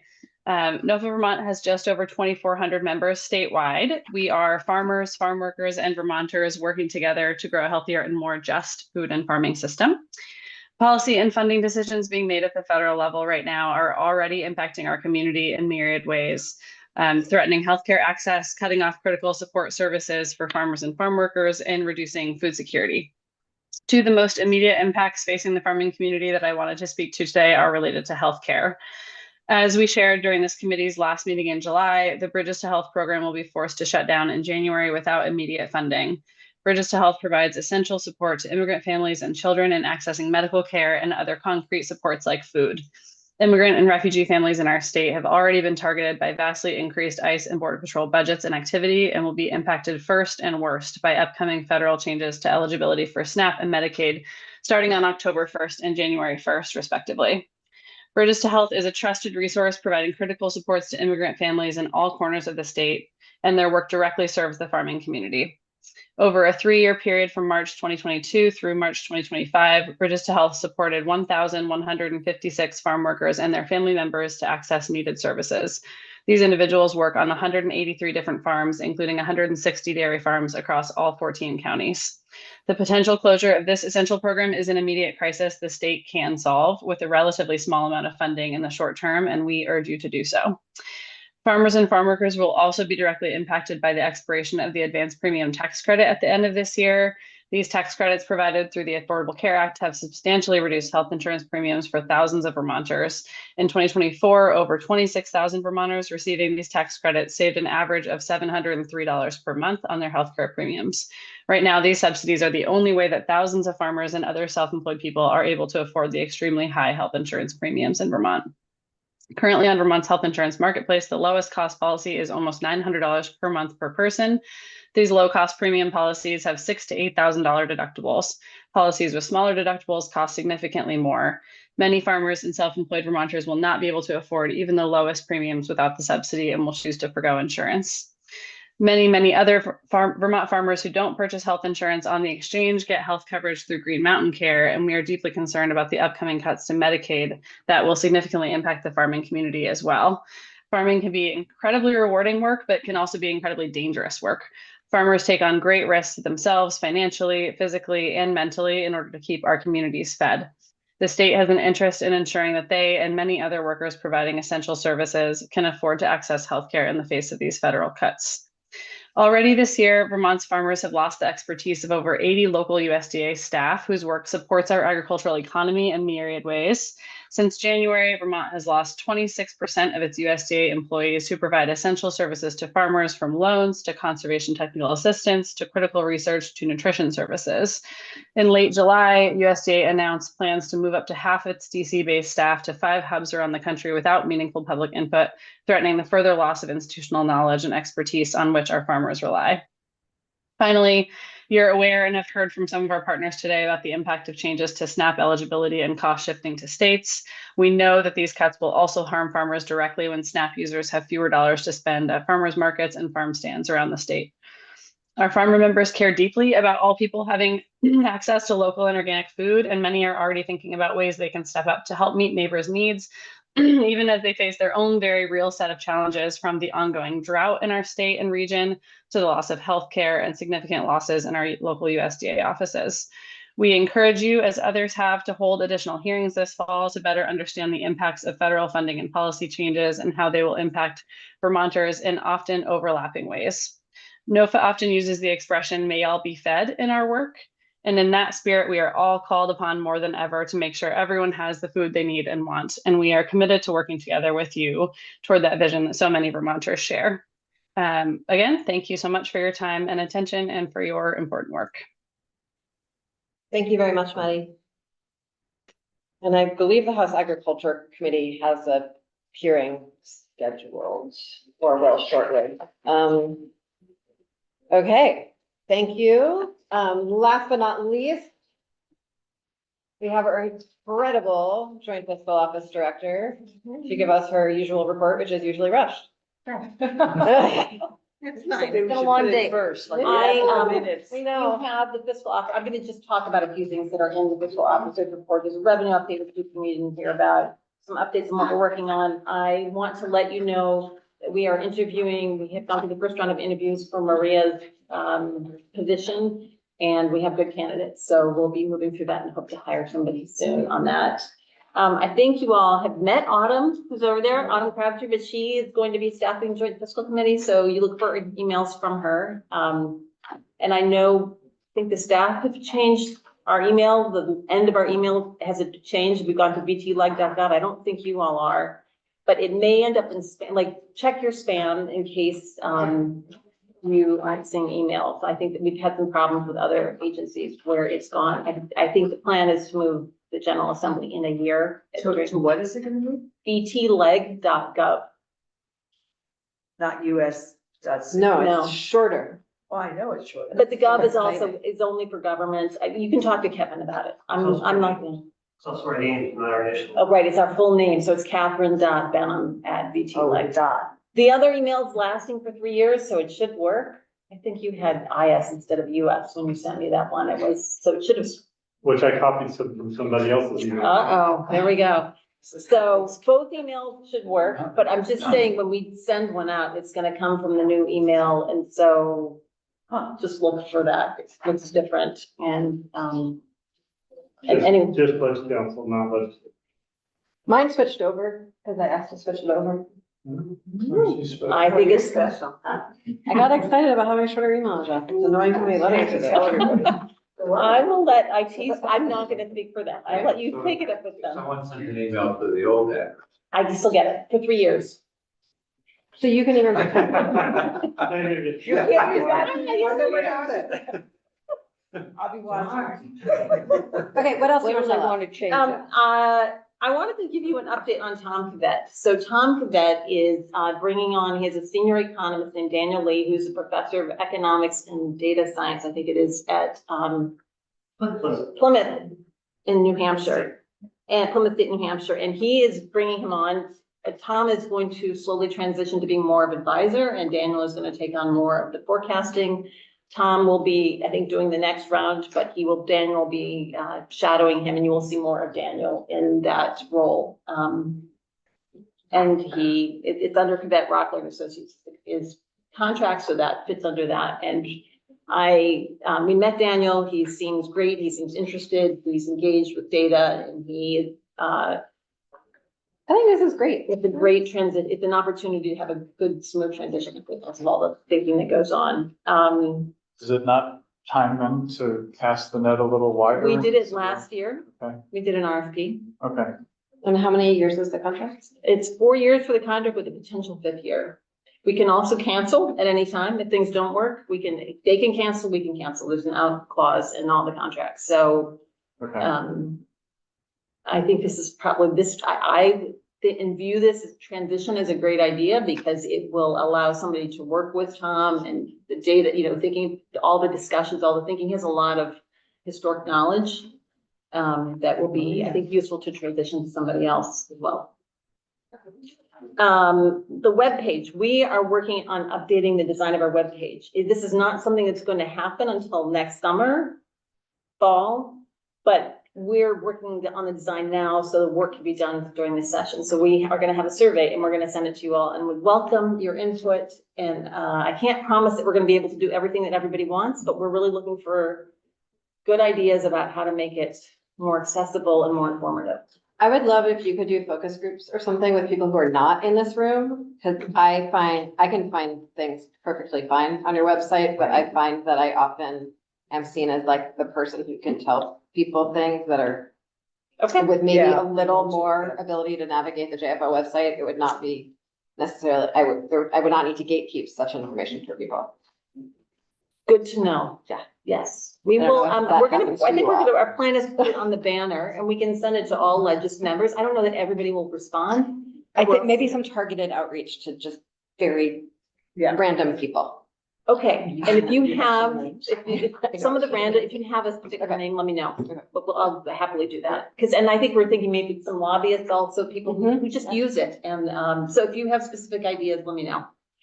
And of names also to reach out. Legislative branch budget, you heard Adam Gushin to walk through the constraints and we are going to be developing the budget with those guidelines. It will be hard, given that our costs are all people. We don't have, it's hard to live within those constraints with the people. So we'll be working with the offices in the legislative branch and developing the budget over the next 2 months.